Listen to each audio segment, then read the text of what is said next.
video is again a continuation of the previous part 1 and part videos of conflict resolution skill.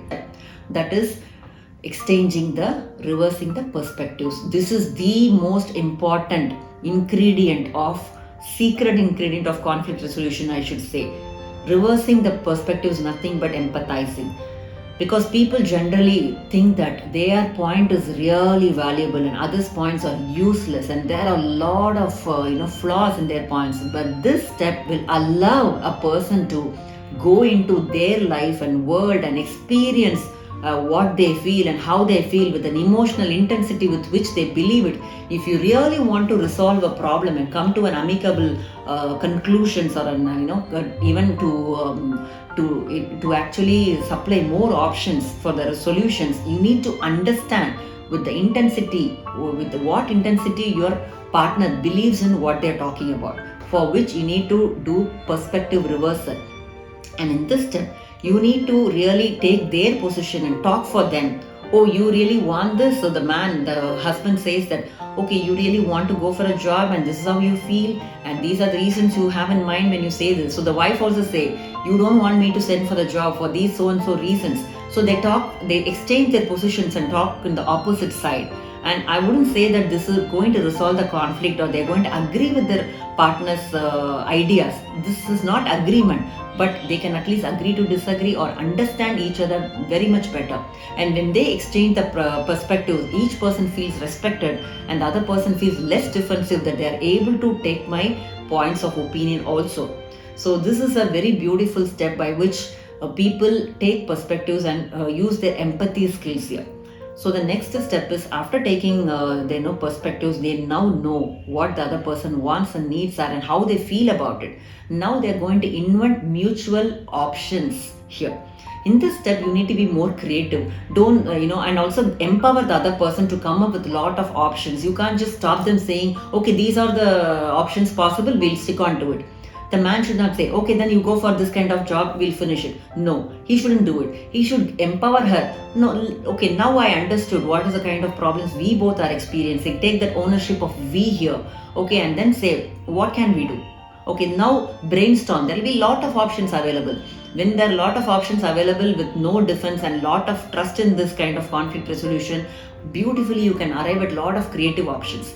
And then both of you should say, okay, what are the pros and cons of each options, how we can find a middle ground, and how both can benefit from each other, and where our needs and wants are same, where our needs and wants are very different, and where do you think our needs, my actions are going to affect you, and how your actions are going to affect me. Everything they're going to talk very clearly here, and then decide on the options which they're going to choose. And the final step is wise agreement.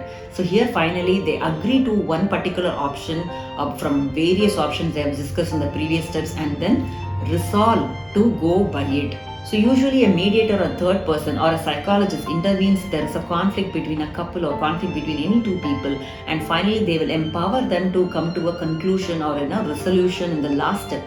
But here there is one more problem. When there is a wise agreement coming out of these kind of options which were generated, also there should be like a contract agreement which says that when the resolution will be reviewed and renegotiated, or what if the other person is not going to follow what was declared in the session or declared between the two partners, and what should be done if not. So who will do what, when, how, all this thing to be very clearly said. Like, the wife has to say like, okay, now that you're accepted that you allow me to go for a job, what kind of job can I go?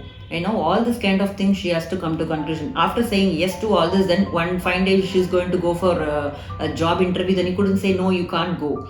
So very clearly you have to come to a kind of a contract agreement by which you say who will do what kind of behavior you're going to change for another person, and what kind of compromise you're going to do, how you're going to change your behavior, how you're going to behave very differently after this thing. So usually a mediator, what they do is just tell them, you should do this, you should do that. But here in conflict resolution, in negotiation technique, beautifully both of them are empowered and they feel happy and mutually benefited that I will follow these things. When there is, and also it's always better and a safe option to also think about a time where you're going to review, and if there is a need for renegotiating, that also might happen. So let's say that today I've talked about February 1st week, I talked about this conflict resolution and I read at this options. And let's say next month again we'll sit and talk about it, how this option is working better for both of us, or is there one partner who's not abiding by it, what can we do about it. So all these kind of things should be reviewed and also if needed renegotiated. So if this is not going to work out, again the next step is try and try again. So these are the 7 steps for conflict resolution.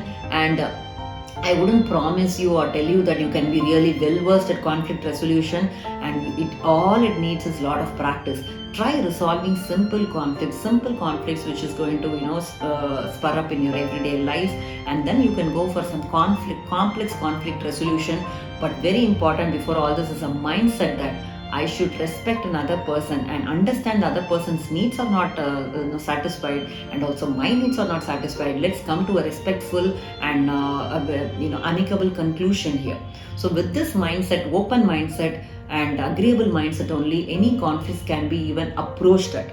So for the past two video, part 1 and part 2, as well as in this part, I hope you would have gotten a lot of information about what conflict really is and what are the underlying psychological tricks or things which you have already not known about conflicts, or the prerequisites of it, and then about all the 5 styles. And I hope you would have definitely resonated with one dominant style and what are the pros and cons of it, why you should be using it and when you should be using it, and also finally what are the steps for conflict resolutions. Not necessarily like you have to follow step 1, step 2, step 3. It's all of a skill and it will flow like like a river.